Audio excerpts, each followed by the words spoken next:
미국 교통방송계에 작은 지진이 일어났습니다. 한 편의 다큐멘터리가 미국 전역을 뒤흔들고 있었기 때문인데요. 그리고 그 누구도 예상조차 하지 못했던 믿기 어려운 반응이 쏟아지고 있었습니다. 그 주인공은 바로 한국의 고속도로 휴게소였습니다. 불과 몇 년 전만 해도 미국인들에게 한국은 K-팝과 전자제품의 나라 정도였습니다. 작은 반도 국가, 분단의 아픔을 겪고 있는 땅. 그랬던 나라가 지금 미국의 교통 시스템을 완전히 뒤흔들어 버린 겁니다. 로스앤젤레스 방송국 회의실이 술렁였습니다. 뉴욕 타임스퀘어에서 긴급 취재진이 꾸려졌죠. 워싱턴 교통부에는 비상 보고서가 올라갔고 전국의 고속도로 관리소에서는 충격과 당혹감이 엄습했습니다. 이것은 단순한 해외 취재가 아니었습니다. 미국인들의 인식을 완전히 바꿔버린 충격적인 순간이었습니다. 대체 무슨 일이 일어난 것일까요? 42살 미국 교통방송 PD 마이클 톰슨. 그가 편견을 버리고 진실과 마주한 순간부터 시작된 놀라운 변화의 이야기. 지금 시작합니다. 그 전에 잠깐 1초 만에 누를 수 있는 좋아요 버튼을 꾹 눌러주시면 이런 감동적인 이야기 제작에 아주 큰 힘이 됩니다. 그럼 바로 시작하겠습니다. 안녕하세요. 저는 미국 로스앤젤레스에서 교통 전문 방송 프로그램 제작을 담당하고 있는 마이클 톰슨입니다. 42살이 되도록 이런 일을 해왔지만 지금 돌이켜보면 그때의 제가 얼마나 무지했는지 새삼 깨닫게 됩니다. 2024년 봄 회사에서 새로운 기획을 맡게 되었어요. 아시아 각국의 도로 인프라를 비교 분석하는 다큐멘터리 시리즈였습니다. 처음에는 솔직히 별로 내키지 않았죠. 아시아라고 하면 복잡하고 낙후된 도로들만 떠올랐거든요. 하지만 회사 방침이니 어쩔 수 없이 받아들였습니다. 첫 번째 취재지는 중국이었어요. 베이징과 상하이를 다녀왔는데 예상했던 대로였습니다. 고속도로는 있지만 관리가 엉망이고 운전 매너는 최악이었죠. 두 번째로 간 일본은 조금 나았지만 여전히 미국의 프리웨이 시스템에 비하면 부족함이 많았습니다. 도로 폭도 좁고 요금소 시스템도 복잡하기만 했어요.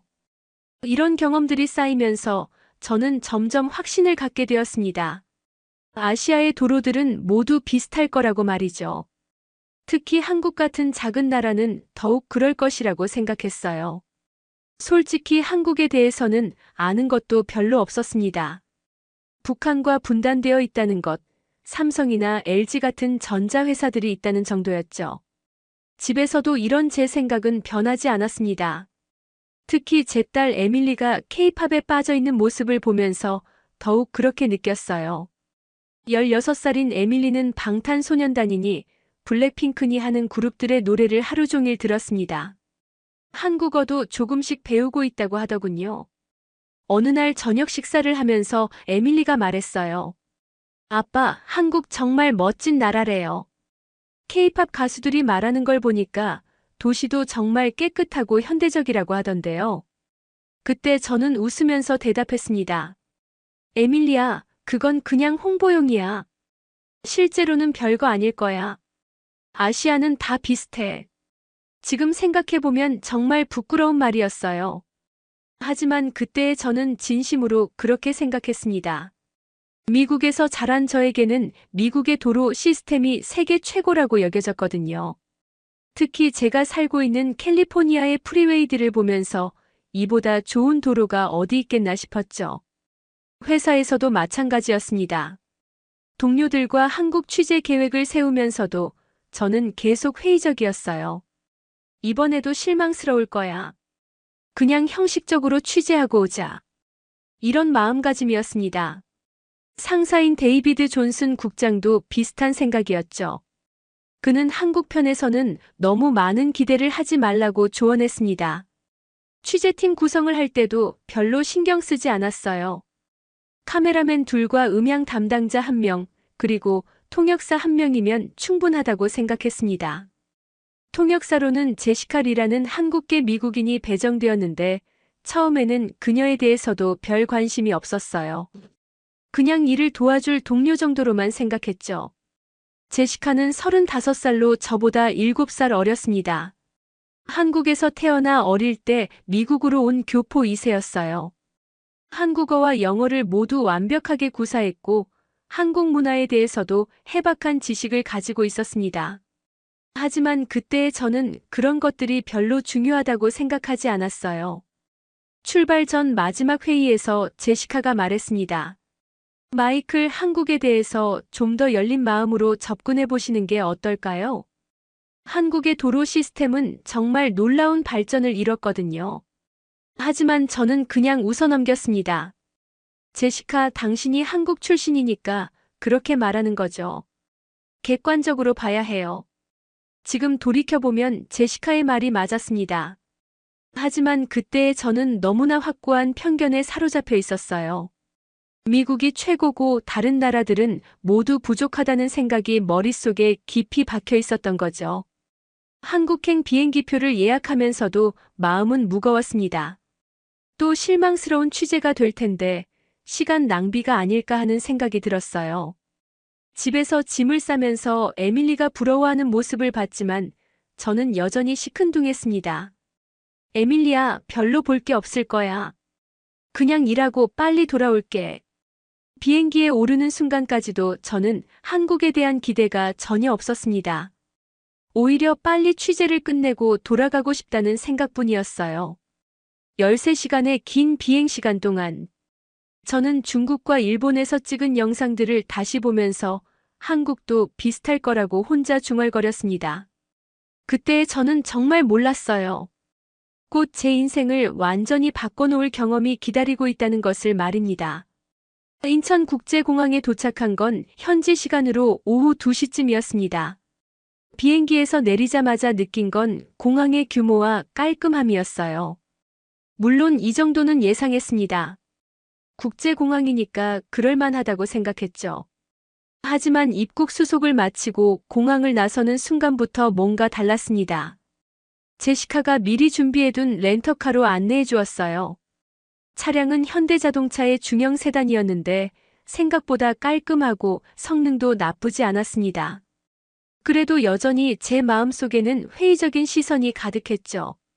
겉모습만 그럴듯하게 포장해 놓은 거겠지 하는 생각이었어요. 차에 짐을 싣고 서울로 향하는 고속도로에 진입하는 순간 저는 첫 번째 충격을 받았습니다. 공항 고속도로라고 불리는 그 길은 제가 상상했던 것과 완전히 달랐어요. 우선 도로가 정말 매끄러웠습니다. 미국의 고속도로도 잘 관리되는 편이지만 이 정도로 완벽한 포장 상태는 보기 드물었죠. 더 놀라운 건 표지판 시스템이었습니다. 한글과 영어가 함께 표기되어 있는 것은 물론이고 색깔과 디자인이 정말 체계적이었어요. 어디서 봐도 헷갈릴 일이 없도록 설계되어 있었습니다. 미국의 경우 주마다 표지판 디자인이 달라서 때로는 혼란스러울 때가 있는데 한국은 전국적으로 통일되어 있는 것 같았어요. 카메라맨인 스티브가 옆에서 말했습니다. 마이클, 이거 정말 깔끔한데? 촬영하면서 가도 될까? 저는 그냥 고개를 끄덕였지만 속으로는 여전히 의심스러웠어요. 아마 이 구간만 특별히 잘 관리하는 거겠지. 서울 시내로 들어가면 다를 거야. 그런데 놀라운 건 계속되었습니다. 하이패스라고 불리는 자동요금 결제 시스템을 처음 경험한 순간이었어요. 제시카가 미리 하이패스 단말기를 준비해뒀다고 했는데 정말 신기했습니다. 차량이 요금소에 접근하면 자동으로 인식해서 결제가 되는 거예요. 속도를 줄일 필요도 없이 그냥 지나가면 되는 거였습니다.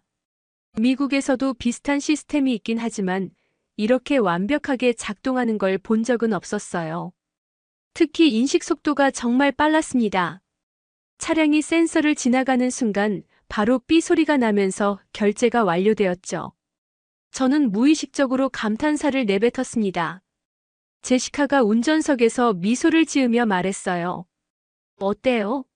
생각보다 괜찮죠? 저는 아직도 인정하고 싶지 않았습니다.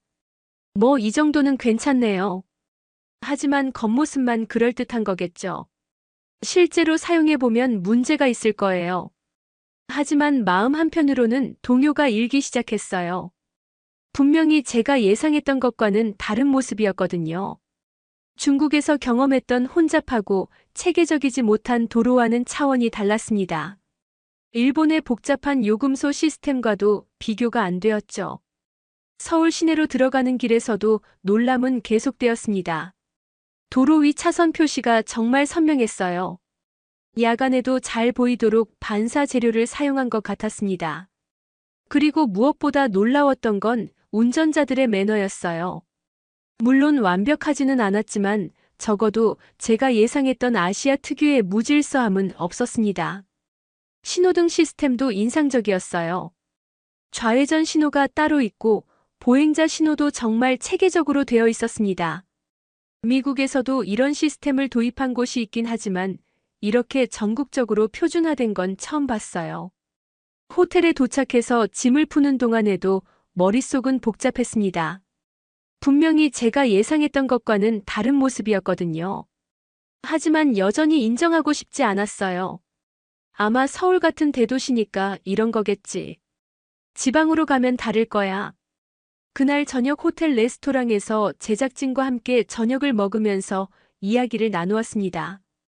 카메라맨 스티브와 음향 담당자 마크 모두 한국의 첫인상에 대해 긍정적으로 평가했어요. 정말 깔끔하고 체계적이라고 했습니다. 하지만 저는 여전히 회의적이었죠. 제시카가 조심스럽게 말했어요. 마이클, 오늘 하루 어떠셨어요? 생각보다 괜찮지 않았나요? 저는 대답을 피하려고 했습니다. 글쎄요, 아직 하루밖에 안 됐으니까요. 좀 더 봐야겠어요. 하지만 속으로는 인정할 수밖에 없었습니다. 적어도 지금까지 본 한국의 도로 시스템은 제가 예상했던 것보다 훨씬 나았어요. 특히 하이패스 시스템은 정말 인상적이었습니다.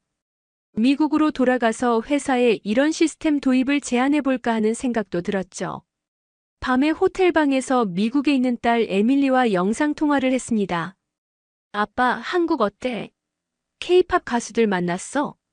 에밀리는 여전히 한국에 대한 관심이 가득했어요. 저는 그냥 무덤덤하게 대답했습니다. 그냥 그래. 아직 첫날이니까 뭐라고 말하기 어렵네. 하지만 통화를 끝내고 나서 혼자 생각해보니 복잡했어요. 분명히 제가 가지고 있던 편견과는 다른 모습이었거든요. 특히 도로 인프라의 체계성은 정말 놀라웠습니다. 미국에서 20년 넘게 교통 관련 일을 하면서도 이런 완성도 높은 시스템은 보기 드물었어요.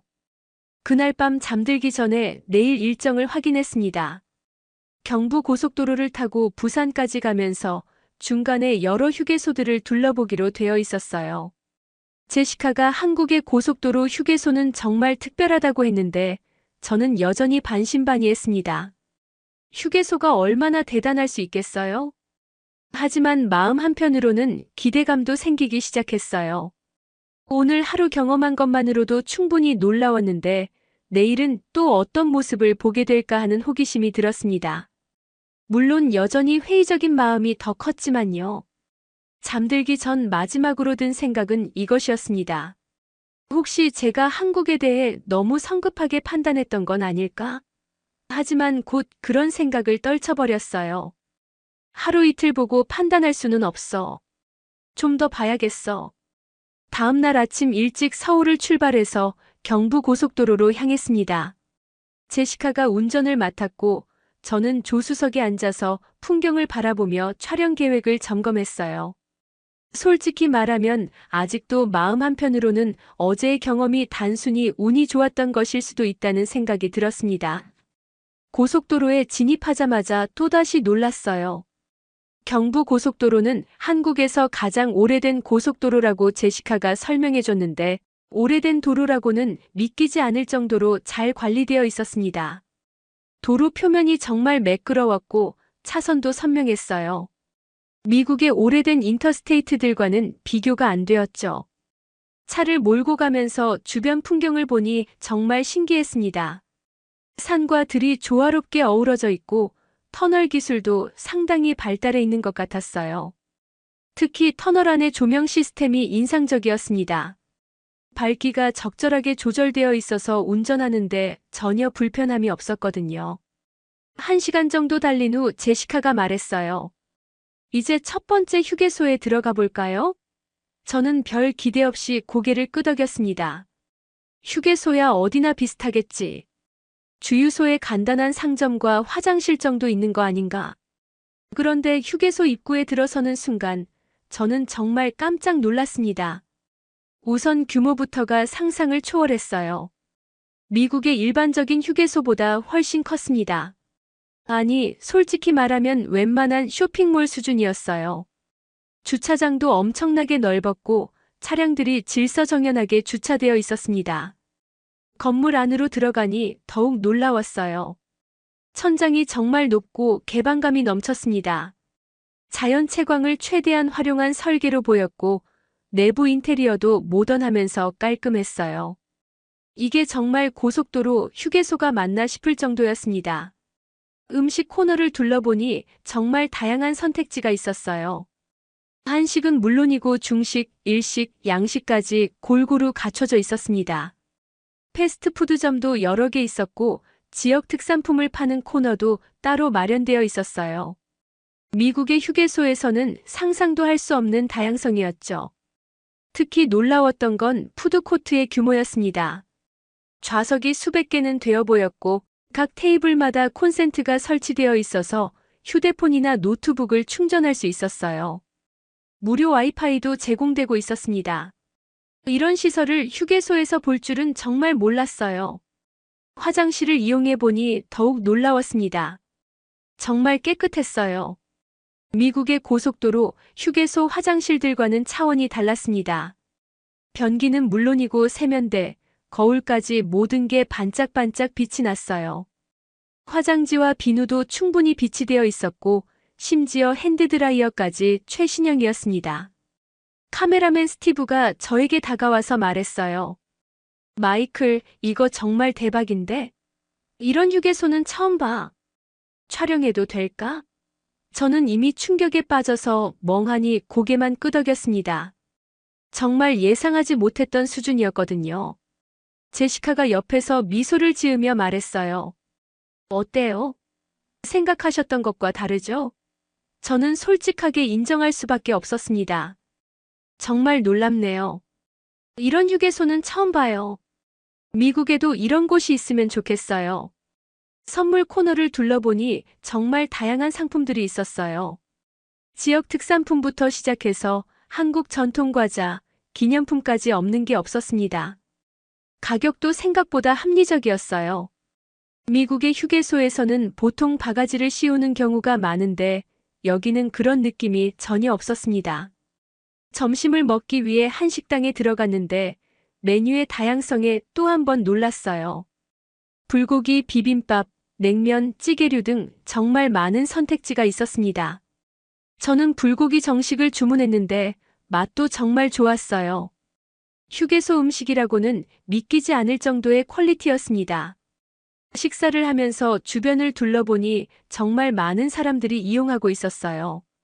가족 단위 여행객들부터 시작해서 트럭 운전사, 버스 승객들까지 다양한 계층의 사람들이 모여 있었습니다. 그런데도 전혀 시끄럽거나 혼잡하지 않았어요. 모든 게 질서정연하게 운영되고 있었습니다. 특히 인상적이었던 건 직원들의 서비스였어요. 정말 친절했습니다. 외국인인 저희에게도 웃으면서 도움을 주려고 했어요. 영어를 못하는 직원들도 몸짓과 표정으로 최선을 다해 의사소통을 하려고 노력했습니다. 휴게소 곳곳을 돌아다니면서 촬영을 계속했는데 정말 놀라운 발견들이 계속되었어요. 아이들을 위한 놀이공간도 있었고 수유실도 별도로 마련되어 있었습니다.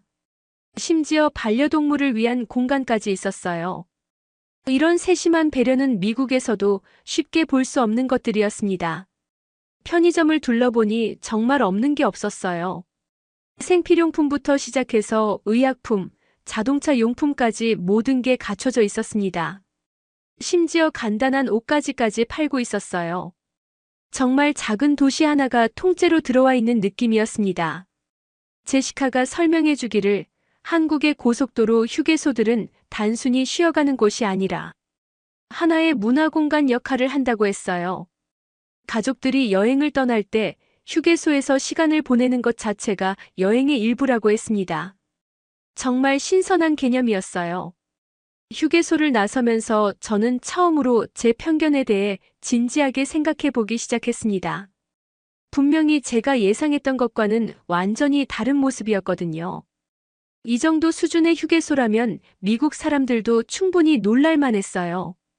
차에 올라타면서 제시카에게 물어봤습니다. 다른 휴게소들도 이런 수준인가요? 제시카가 웃으면서 대답했어요. 이건 시작에 불과해요. 더 큰 휴게소들도 많이 있거든요. 저는 정말 기대가 되기 시작했습니다. 다음 휴게소로 향하는 길에서 저는 카메라를 든 손이 떨리는 것을 느꼈어요. 흥분 때문이었습니다.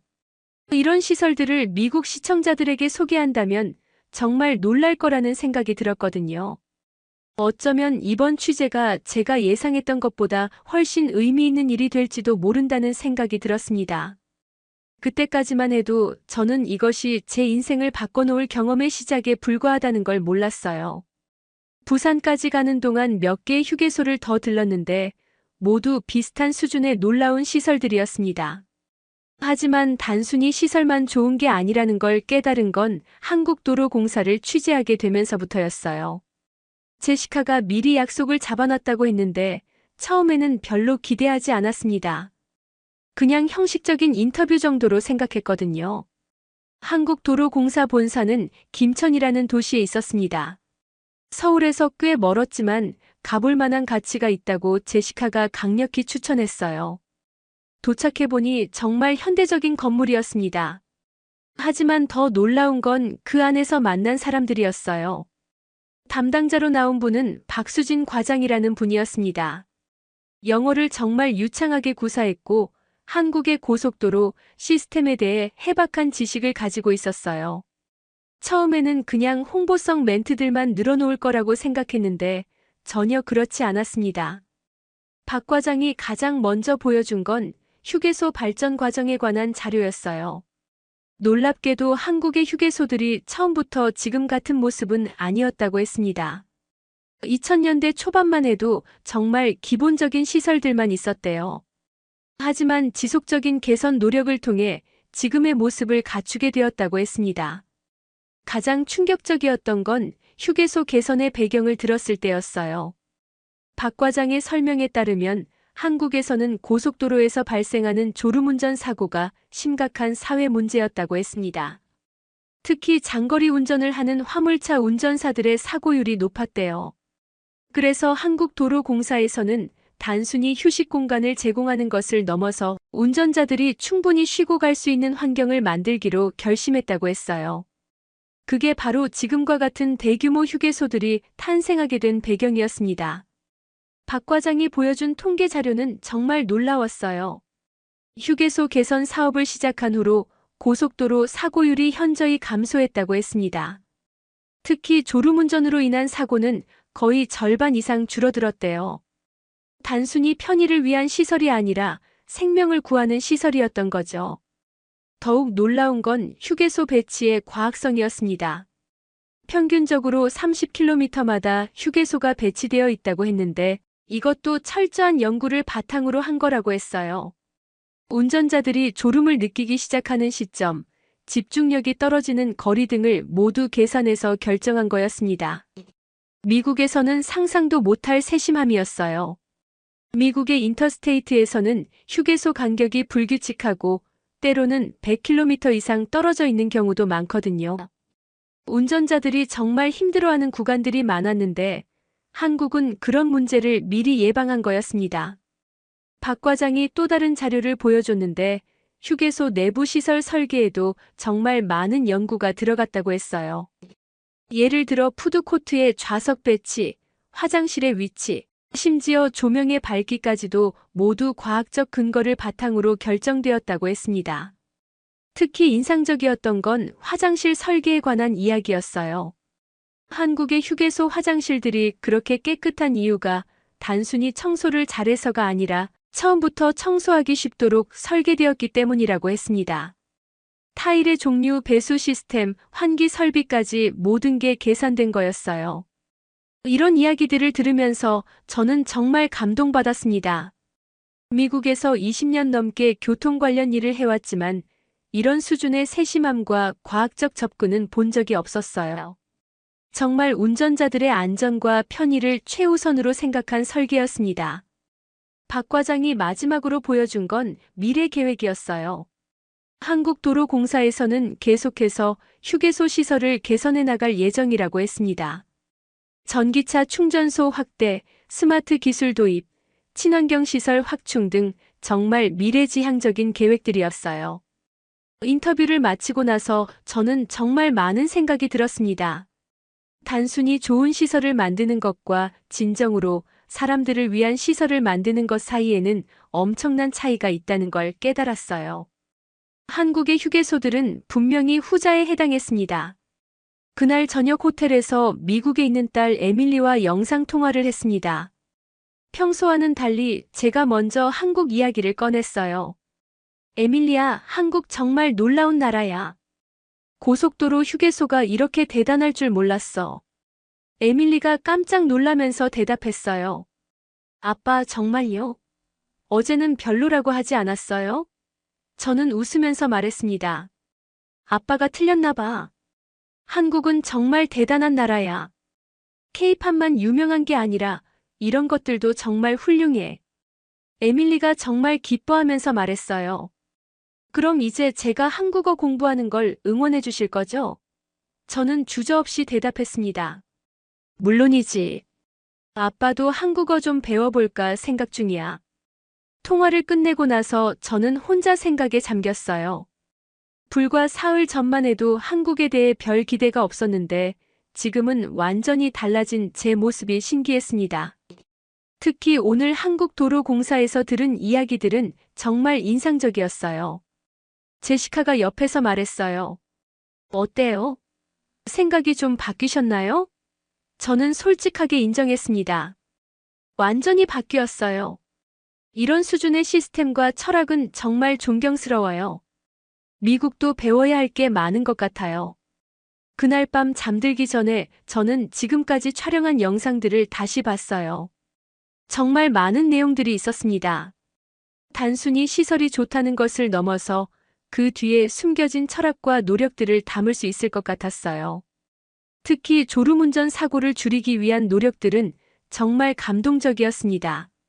미국에서도 고속도로 사고는 심각한 문제거든요. 한국의 이런 접근 방식을 미국에 소개한다면 정말 의미 있는 일이 될 것 같았어요. 내일은 더 남쪽으로 내려가서 다른 휴게소들을 더 살펴볼 예정이었습니다.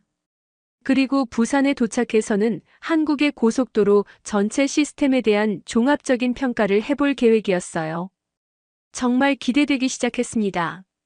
잠들기 전 마지막으로 든 생각은 이것이었어요. 편견이라는 게 정말 무서운 거구나.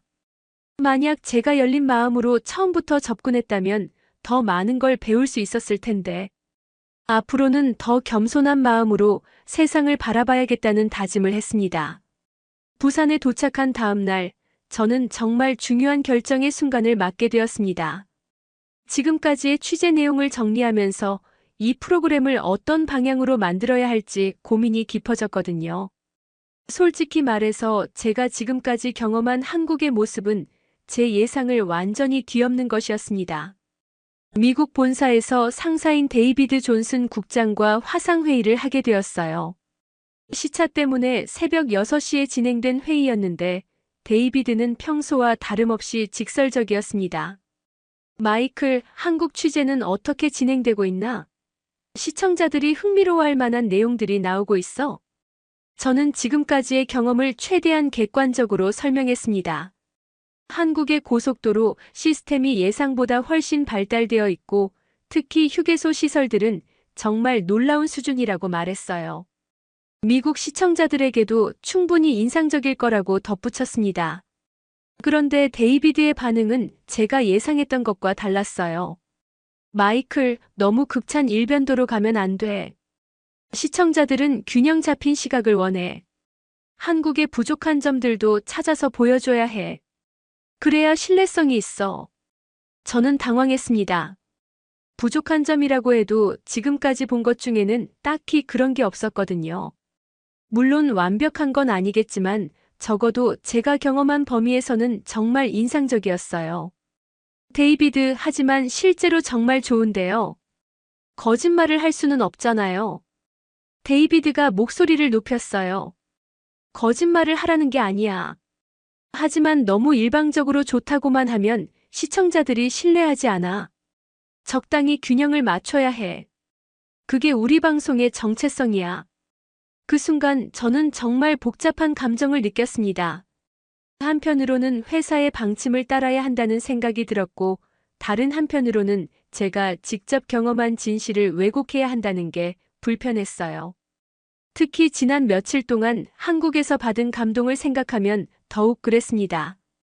화상회의를 마치고 나서 저는 제시카와 함께 부산의 한 카페에 앉아 있었어요.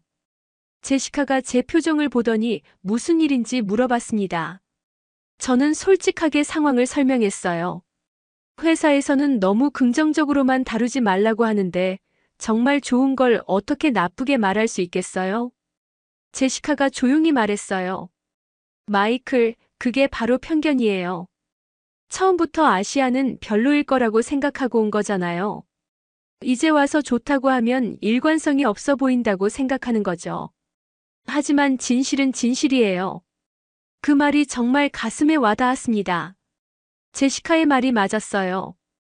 저는 처음부터 한국에 대해 부정적인 선입견을 가지고 있었고, 이제 와서 그게 틀렸다는 걸 인정하기가 어려웠던 거죠. 하지만 저널리스트로서 진실을 말하는 게 가장 중요한 게 아닌가요? 그날 오후 본격적인 촬영을 시작했는데 정말 갈등이 심했어요. 카메라 앞에서 어떤 코멘트를 할지 정말 고민되었습니다. 회사의 기대에 맞춰서 적당히 비판적인 시각을 섞을지 아니면 제가 정말 느낀 대로 솔직하게 말할지 말이에요. 부산의 마지막 대형 휴게소를 방문했을 때 결정적인 순간이 왔습니다. 그 휴게소는 정말 환상적이었어요. 바다가 내려다 보이는 위치에 있었고 시설도 지금까지 본 것 중 최고 수준이었습니다. 특히 지역 특산품 코너에서는 부산의 해산물들을 직접 맛볼 수 있었어요. 카메라가 돌아가는 상황에서 저는 선택해야 했습니다. 데이비드의 지시대로 적당히 문제점을 지적할지 아니면 제가 정말 느낀 감동을 그대로 전달할지 말이에요. 그 순간 제 머릿속에는 지난 며칠 동안의 경험들이 스쳐 지나갔습니다. 한국도로공사에서 들었던 졸음운전 사고 예방에 대한 이야기, 휴게소 직원들의 친절한 서비스, 세심하게 설계된 모든 시설들. 이 모든 게 정말 감동적이었는데 이걸 왜 숨겨야 하나요? 진실을 말하는 게 저널리스트의 사명 아닌가요? 결국 저는 결심했습니다. 카메라를 바라보며 제가 정말 느낀 대로 말하기로 한 거예요. 시청자 여러분, 솔직히 말씀드리면 저는 한국에 오기 전까지 많은 편견을 가지고 있었습니다. 하지만 지난 며칠 동안의 경험은 제 생각을 완전히 바꿔놓았어요. 그 순간 제시카가 저를 바라보는 눈빛이 달라지는 걸 느꼈습니다. 감동받은 듯한 표정이었어요. 저는 계속해서 진심을 담아 말했습니다. 한국의 고속도로 휴게소들은 단순한 편의시설이 아닙니다. 운전자들의 안전과 편의를 위해 정말 많은 연구와 노력이 들어간 과학적인 시설들이에요. 촬영을 마치고 나서 제시카가 저에게 다가왔어요. 마이클, 정말 용기 있는 선택이었어요. 진실을 말하는 게 쉽지 않았을 텐데. 저는 그제서야 제가 올바른 선택을 했다는 확신이 들었습니다. 그날 저녁 다시 데이비드와 화상회의가 있었어요. 오늘 촬영 내용을 미리 본 데이비드는 별로 좋아하지 않는 기색이 역력했습니다. 마이클, 이건 너무 일방적이야. 한국 홍보 영상 같아. 다시 찍어. 하지만 저는 흔들리지 않았어요. 데이비드, 이게 제가 직접 경험한 진실이에요. 거짓말을 할 수는 없어요. 시청자들도 진실을 알 권리가 있다고 생각해요. 데이비드가 화를 내며 말했습니다. 그럼 책임은 내가 져. 시청률이 안 나오면 내 탓이야. 저는 그래도 상관없다고 대답했어요. 적어도 제 양심에는 부끄럽지 않을 거라고 말했습니다. 그 순간 제시카가 저의 손을 살짝 잡았어요. 따뜻한 느낌이었습니다. 두 사람 사이에 뭔가 특별한 감정이 싹 트는 걸 느꼈어요. 지난 며칠 동안 함께 한국을 경험하면서 서로에 대한 이해가 깊어진 것 같았습니다. 그날 밤 저는 정말 홀가분했어요.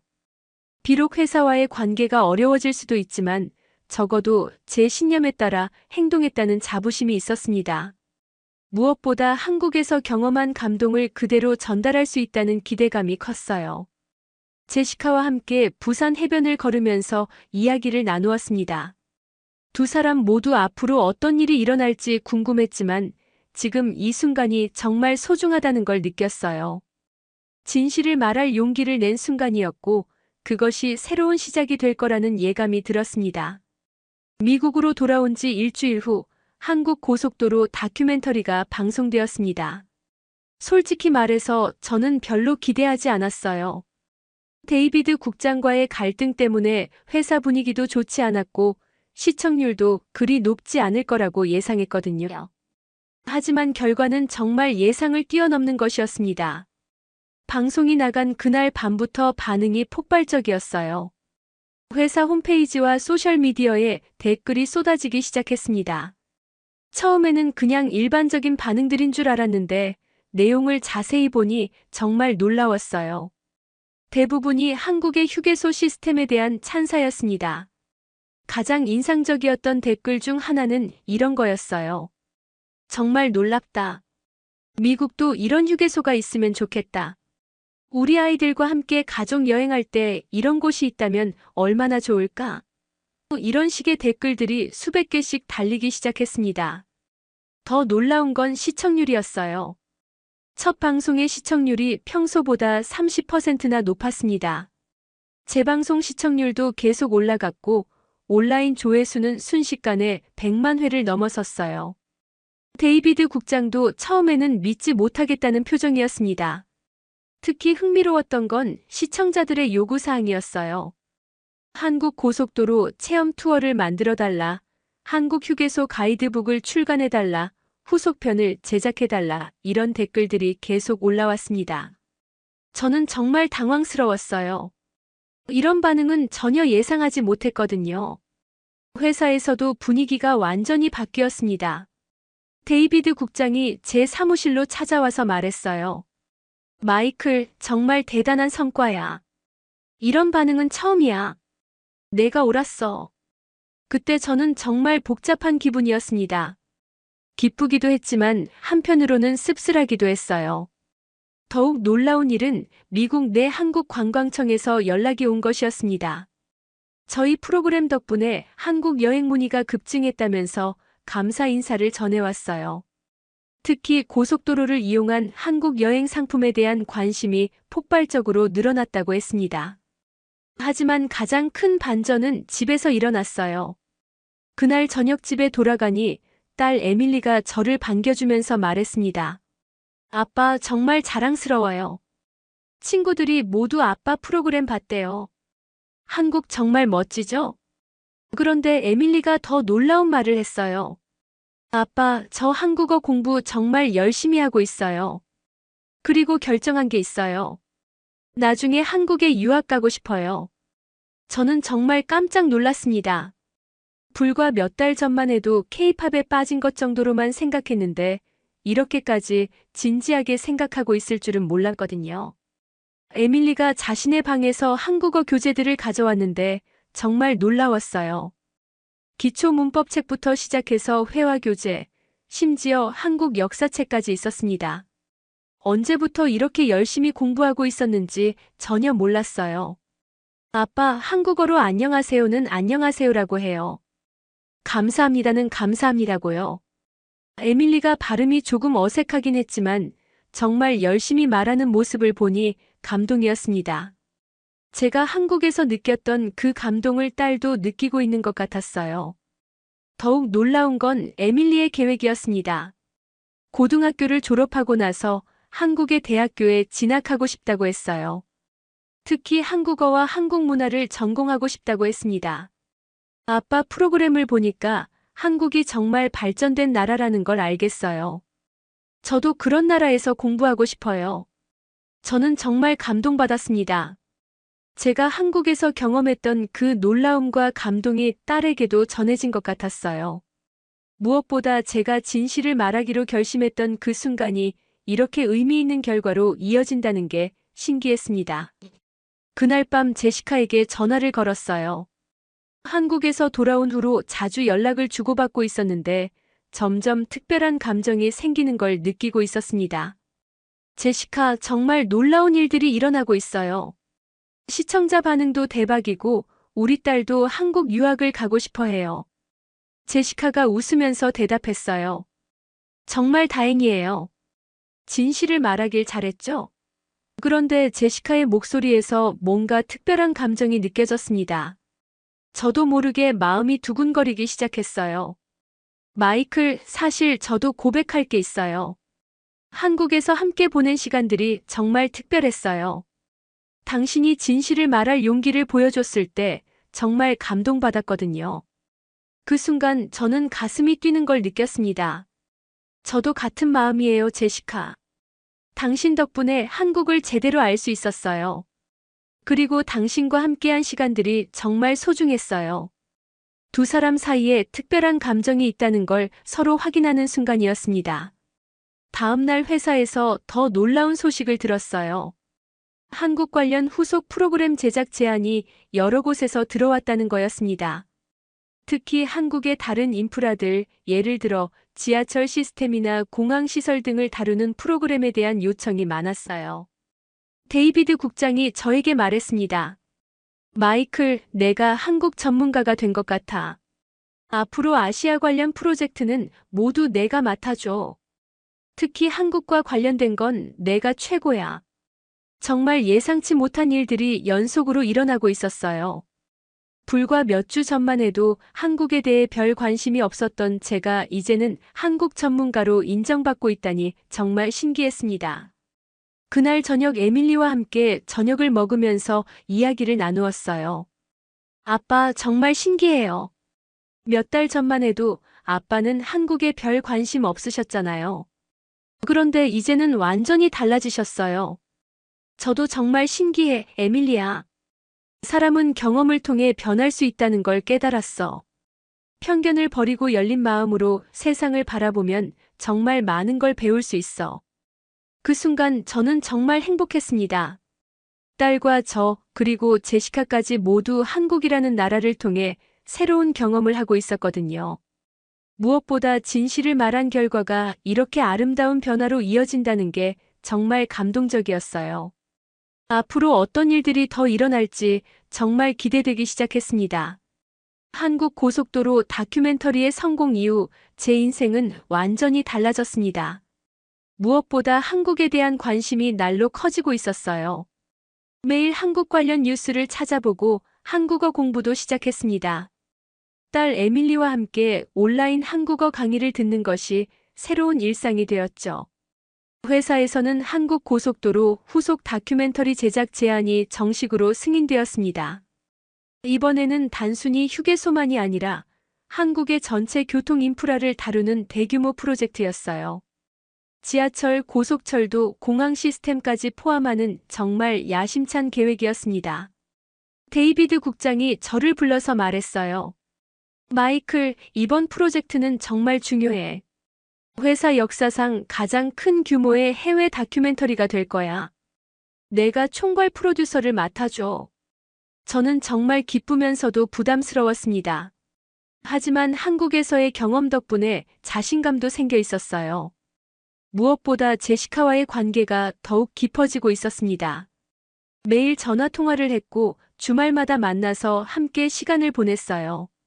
제시카는 한국어 공부를 도와주었고 한국 문화에 대해서도 많은 것을 가르쳐 주었습니다. 두 사람 사이에는 특별한 감정이 점점 깊어지고 있었죠. 어느 토요일 오후 제시카와 함께 로스앤젤레스의 한국타운을 방문했습니다. 한국 음식점에서 점심을 먹으면서 이야기를 나누었는데 정말 즐거웠어요. 불고기와 김치찌개 맛이 한국에서 먹었던 것과 똑같아서 정말 감동적이었습니다. 제시카가 말했어요. 마이클, 한국어 실력이 정말 늘었어요. 이제 기본 회화는 할 수 있을 것 같은데? 저는 웃으면서 대답했습니다. 모든 게 당신 덕분이에요. 당신이 없었다면 한국의 진짜 모습을 알 수 없었을 거예요. 그날 저녁 집에 돌아와서 에밀리와 함께 한국어 공부를 했습니다. 에밀리의 한국어 실력은 정말 놀라울 정도로 늘어 있었어요. 이제는 간단한 한국 드라마를 자막 없이도 어느 정도 이해할 수 있을 정도였습니다. 아빠, 한국 대학교 입학 준비를 본격적으로 시작해도 될까요? 에밀리가 진지하게 물어봤습니다. 저는 조금 걱정이 되기도 했지만 딸의 열정을 보니 응원해주고 싶었어요.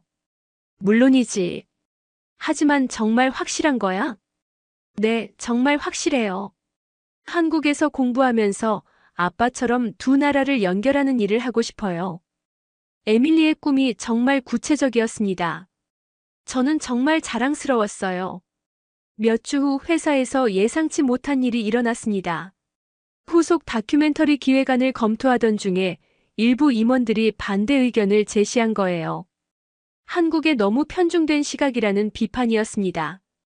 특히 몇몇 보수적인 임원들은 한국 편들기라는 표현까지 썼어요. 임원회의에서 정말 치열한 토론이 벌어졌습니다. 한 임원이 말했어요. 마이클의 이전 작품은 좋았지만 이제는 너무 주관적이 된 것 같아. 객관성을 잃었어. 저는 정말 화가 났지만 차분하게 대답했습니다. 객관성이란 진실을 말하는 거라고 생각해요. 제가 한국에서 경험한 건 정말 놀라운 것들이었어요. 그걸 숨기는 게 객관적인 건가요? 저는 끝까지 제 신념을 지키려고 했습니다. 결국 회의는 평행선을 달렸고 프로젝트는 일시 중단되었어요. 정말 실망스러웠습니다. 하지만 포기할 수는 없었어요. 다른 방법을 찾아야겠다고 생각했습니다. 그날 밤 제시카에게 전화를 걸어 상황을 설명했어요. 제시카가 위로해주면서 말했습니다. 마이클, 진실은 결국 승리해요. 조금 시간이 걸릴 뿐이에요. 포기하지 말아요. 며칠 후 놀라운 소식을 들었습니다. 넷플릭스에서 제게 연락이 온 거예요. 한국 관련 다큐멘터리 시리즈를 제작해보지 않겠냐는 제안이었습니다. 기존 방송사보다 훨씬 자유로운 환경에서 작업할 수 있다고 했어요. 정말 고민이 되었습니다. 오랫동안 다닌 회사를 떠나는 것은 쉬운 결정이 아니었거든요. 하지만 제 신념에 따라 자유롭게 작업할 수 있다는 매력은 컸어요. 특히 한국의 진짜 모습을 더 많은 사람들에게 보여줄 수 있다는 생각이 들었습니다. 에밀리와 상의했을 때 딸이 적극적으로 응원해 주었어요. 아빠의 꿈을 따라가세요.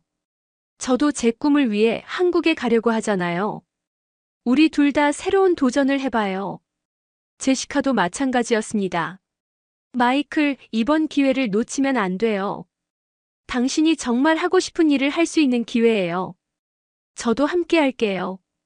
결국 저는 결심했습니다.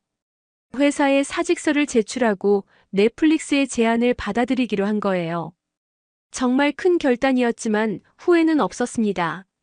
사직서를 제출할 때 데이비드 국장이 정말 아쉬워했어요. 마이클, 정말 가야만 하나? 회사에서 조건을 더 맞춰줄 수도 있어. 하지만 저는 이미 마음을 정했어요. 데이비드, 정말 감사했어요. 하지만 이제 새로운 길을 가봐야겠어요. 마지막 출근 날, 동료들이 작은 송별회를 열어주었습니다. 모두들 제 결정을 응원해 주었고 새로운 도전을 축하해 주었어요. 특히 한국에서 촬영했던 카메라맨 스티브가 말했습니다. 마이클, 한국에서의 그 경험은 정말 특별했어. 앞으로도 그런 진실된 작품을 만들어줘. 집으로 돌아가는 길에 저는 정말 홀가분했습니다. 비록 안정적인 직장을 떠나는 것이었지만 제 신념에 따라 살 수 있다는 자유로움이 더 컸어요. 무엇보다 한국과 미국을 연결하는 의미 있는 일을 할 수 있다는 기대감이 가득했습니다. 그날 밤 에밀리와 제시카와 함께 저녁을 먹으면서 앞으로의 계획을 이야기했어요. 세 사람 모두 한국과 관련된 새로운 꿈을 가지고 있었고 서로를 응원하고 있었습니다. 정말 행복한 순간이었어요. 마음속으로는 이미 다음 한국 방문을 계획하고 있었습니다. 이번에는 더 깊이 있게, 더 진정성 있게 한국을 탐험하고 싶었어요. 그리고 그 경험을 더 많은 사람들과 나누고 싶었습니다. 1년이 흘렀습니다. 넷플릭스에서 제작한 한국 인프라 다큐멘터리 시리즈가 대성공을 거두었고, 저는 이제 정말로 한국 전문가가 되어 있었어요. 무엇보다 기쁜 일은 딸 에밀리가 한국의 연세대학교 한국어학당에 합격했다는 소식이었습니다. 마침내 함께 한국을 방문할 기회가 온 거죠. 에밀리의 입학을 축하하기 위해, 그리고 제 새로운 프로젝트 준비를 위해 1년 만에 한국을 다시 찾았습니다. 이번에는 관광객도 아니고 단순한 취재진도 아닌 한국을 진심으로 이해하고 싶어하는 친구로서 방문하는 거였어요. 제시카도 함께했습니다. 지난 1년 동안 우리의 관계는 연인으로 발전했거든요. 인천공항에 도착했을 때의 느낌은 1년 전과 완전히 달랐습니다. 이제는 낯선 땅이 아니라 제2의 고향 같은 느낌이었어요. 에밀리는 한국어로 입국 심사관과 간단한 대화를 나누었는데 정말 자랑스러웠습니다. 1년 동안 정말 열심히 공부한 결과였죠. 공항에서 나와 다시 그 공항 고속도로를 달릴 때 저는 감회가 새로웠어요. 1년 전 처음 이 길을 달렸을 때의 충격과 놀라움이 생생하게 떠올랐습니다.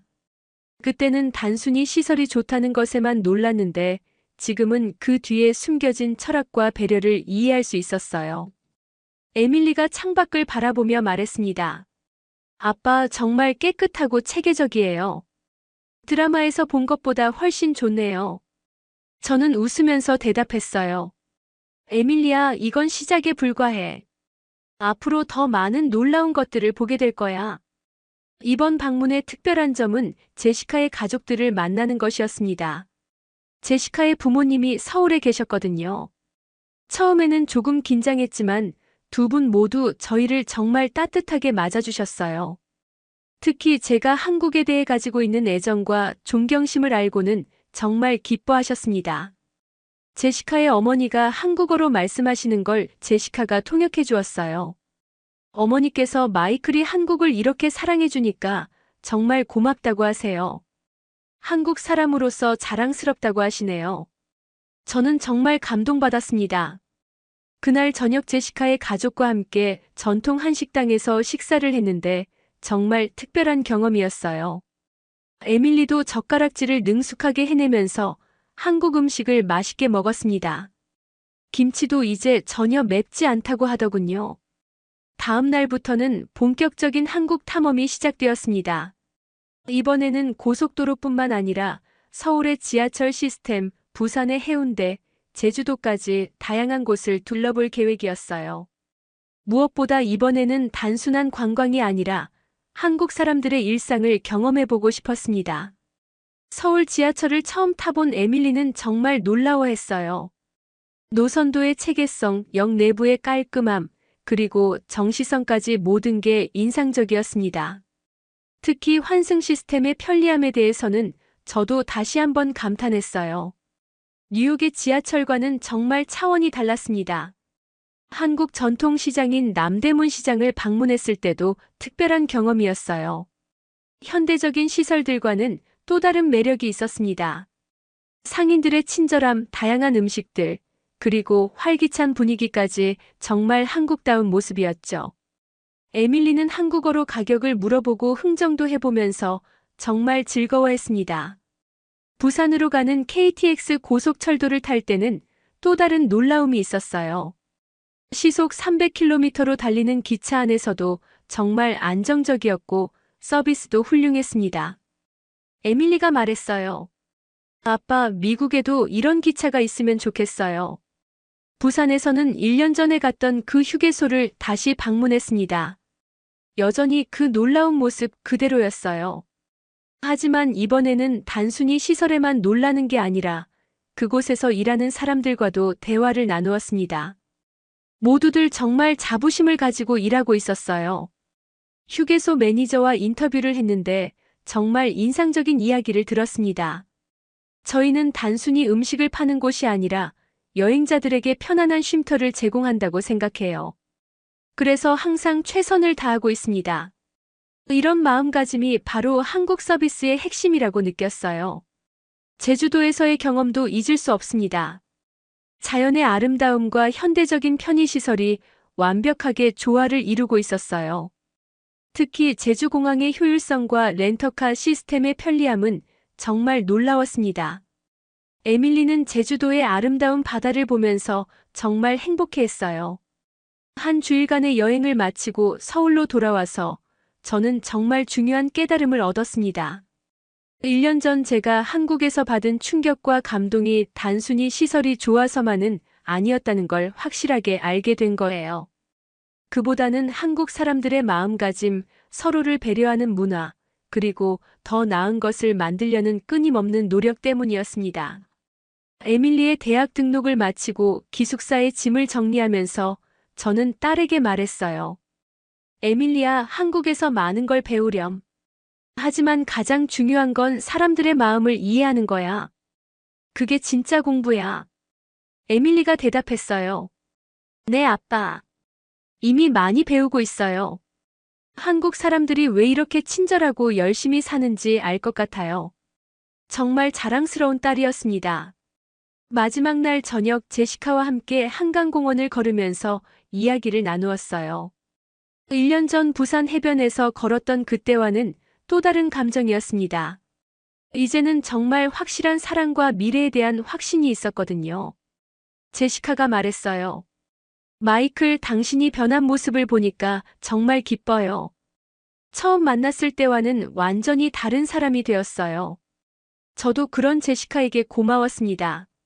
제시카, 당신이 없었다면 이런 변화는 불가능했을 거예요.